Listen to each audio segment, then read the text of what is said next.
తెలంగాణలో ఉన్న ఆడబిడ్డ ఎవరైనా ఎంత కష్టమని ఉండని ఎంత నష్టమని ఉండని పుట్టింటి ఇజ్జత్ నిలబెట్టడానికనే ప్రయత్నం చేస్తుంది కదా. మీరు అందరు కూడా తెలంగాణ ఆడబిడ్డలే కదా. ఇవాళ ఇంతో అంతో తండ్రి గాలికి సంపాదించిన దాంట్లో వాటా ఇవ్వాల్సి వస్తుందని మెడలు పట్టి దొబ్బితివి నీ సొంత చెల్లెలు.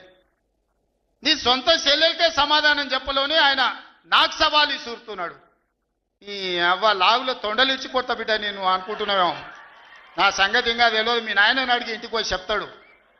ఏ అమెరికాలో బాత్రూమ్లు అడిగినట్టు అనుకుంటున్నావు నాతో మాట్లాడు అంటే నేనేదో మార్చుకుంటుండే పోని ఆవుల పోరోడి గాలికి తిరిగేటోడి గాలికి అంతో నాకెందుకని ఇవన్నీ వేషాలు. ఇంకా పక్కలో ఒక నలికుట్లోడు ఉంటాడు 6 అడుగులు ఉన్నా అనుకుంటాడు. అని తలకాయ ఎక్కడుందో నాకు తెలియదు. కేసీఆర్ వచ్చి గర్జించిందంట. గర్జనకు నేను పోయి లోపల దాచుకున్నంట. ఇక కేసీఆర్ గర్జనలు గర్జించినట్టు లేవురా నాయన. మన గాడిదలు ఏం చేస్తావా ఒండ్ర పెడతాయా ఏమంటారు గాడిదలను? గాడిదలు అరిస్తే ఏమంటారు నరసింహ? గట్లున్నది.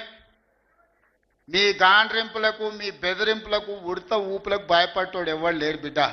ఈడ దుక్కి దున్నిన చేతులు ఉన్నాయి. మీరేదో తోలు తీస్తా అంటే తీపించుకోనికే లేము. ఈ కండలు కరిగినాయి మిగిలిందే తోలు. ఫస్ట్ నీ తోలు సంగతి చూసుకో.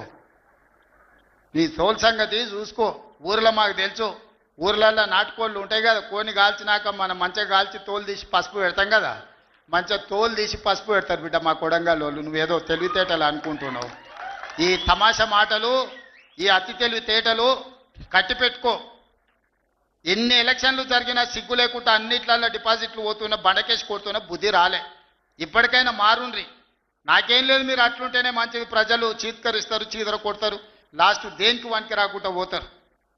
కాకపోతే ప్రతిపక్షమే లేదు తెలంగాణలో అని బయటకు పోతే ఇజ్జత్ పోయేటట్టు ఉన్నది.